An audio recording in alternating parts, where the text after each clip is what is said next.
ಈಗ ಮಧ್ಯಾಹ್ನ ಮೈಸೂರು ಲೋಕಾಯುಕ್ತ ಕಚೇರಿಯಿಂದ ತನಿಖಾಧಿಕಾರಿಯಾಗಿದ್ದಂಥ SP ಉದೇಶ್ ಅವರು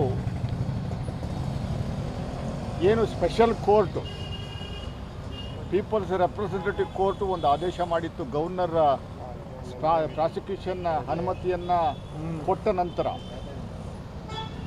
ಮೈಸೂರು ನಗರಾಭಿವೃದ್ಧಿ ಪ್ರಾಧಿಕಾರದಲ್ಲಿ ಮಾನ್ಯ ಮುಖ್ಯಮಂತ್ರಿಗಳ ಶಿಫಾರಸಿನ ಮೇರೆಗೆ, ಅವರ ಇನ್ಫ್ಲೂಯೆನ್ಸ್ ಮೇರೆಗೆ, ಅವರ ಮಿಸ್ಯೂಸ್ ಆಫ್ ಪವರ್ನ ಆಧಾರವನ್ನು ಇಟ್ಕೊಂಡು 14 ಸೈಟ್ಗಳನ್ನು ಪರ್ಯಾಯವಾಗಿ ಕೊಟ್ಟಂಥದ್ದನ್ನು ಸ್ನೇಹಮಯಿ ಕೃಷ್ಣ ಅಂತ ಒಬ್ಬ RTI ಕಾರ್ಯಕರ್ತರು ಕೋರ್ಟ್ಗೆ ಹೋಗಿದ್ದರು. ಅವ್ರ ಜೊತೆಯಲ್ಲಿ ಪ್ರದೀಪ್ ಕುಮಾರ್ ಮತ್ತು TG ಅಬ್ರಾಮ್ 3 ಜನ ಹೋಗಿದ್ದರು. ಆ 3 ಜನದ ಅಪ್ಲಿಕೇಶನ್ಸ್ನ ಗವರ್ನರು ಪರಿಗಣಿಸಿ ಪ್ರಾಸಿಕ್ಯೂಷನ್ಗೆ ಅನುಮತಿ ಕೊಟ್ಟ ಮೇಲೆ ಅಲ್ಲಿನ ಪೀಪಲ್ಸ್ ರೆಪ್ರೆಸೆಂಟೇಟಿವ್ ಕೋರ್ಟು ಮೈಸೂರು ಲೋಕಾಯುಕ್ತಗೆ ಒಂದು ಡೈರೆಕ್ಷನ್ಸ್ ಕೊಟ್ಟಿತ್ತು 2024 ನವೆಂಬರ್ ತಿಂಗಳಲ್ಲಿ. ಇದನ್ನು ಕೂಲಂಕುಷವಾಗಿ ತನಿಖೆ ಮಾಡಿ ವರದಿಯನ್ನು ಕೊಡಬೇಕು ಅಂತ.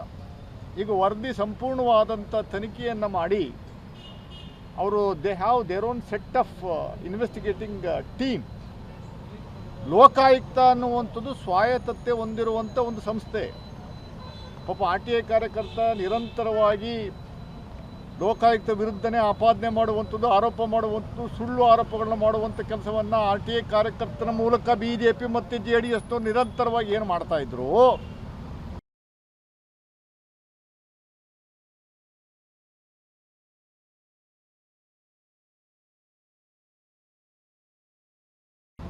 ಲೋಕಾಯುಕ್ತ ಪೊಲೀಸು, ಲೋಕಾಯುಕ್ತ ಮಾನ್ಯ ಮುಖ್ಯಮಂತ್ರಿಗಳ ಕಂಟ್ರೋಲಿಗೆ ಬರುತ್ತೆ, ಅವರ ಕೈ ಕೆಳಗಡೆ ಇರುತ್ತೆ. ನನಗೆ ತನಿಖೆಯಲ್ಲಿ ನಂಬಿಕೆ ಇಲ್ಲ. ತನಿಖೆ ಲೋಕಾಯುಕ್ತ ತನಿಖೆ ಮಾಡಿ ಅಂತ ಹೋಗಿದ್ದು ಇವರೇನೆ. ಕೋರ್ಟ್ಗೆ ಹೋಗಿ ನಮಗೆ ಲೋಕಾಯುಕ್ತ ತನಿಖೆ ಆಗಬೇಕು ಅನ್ನುವಂಥದ್ದು ಕೇಳಿಕೊಂಡಿದ್ದು ಇವರೇನೆ.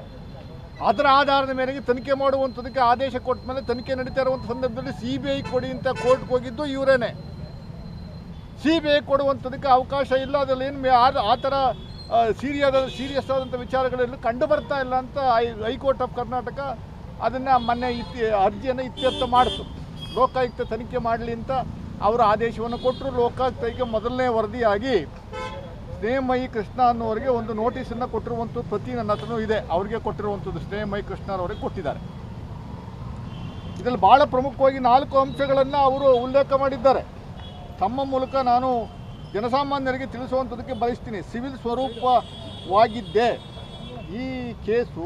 It is not A criminal offence issue. ಇದು ಸಿವಿಲ್ ಕೇಸ್ ಆಗಿರುವಂಥದ್ದು. 2ನೇದು ತನಿಖೆ ನಡೆಸೋದು ತಕ್ಕದಲ್ಲವೆಂದು. 3ನೇದು ಸಂಗತಿ ಅಥವಾ ಕಾನೂನು ತಪ್ಪು ತಿಳುವಳಿಕೆ ಎಂದು. 4ನೇದು ಕ್ರಮ ಜರುಗಿಸತಕ್ಕದಲ್ಲವೆಂದು. ಇದರ ಅಡಿಯಲ್ಲಿ ತನಿಖೆ ನಡೆಸದೆ ವಜಾ ಮಾಡಿದ ಮೊಕದ್ದಮೆಗಳು ಬರುತ್ತವೆ.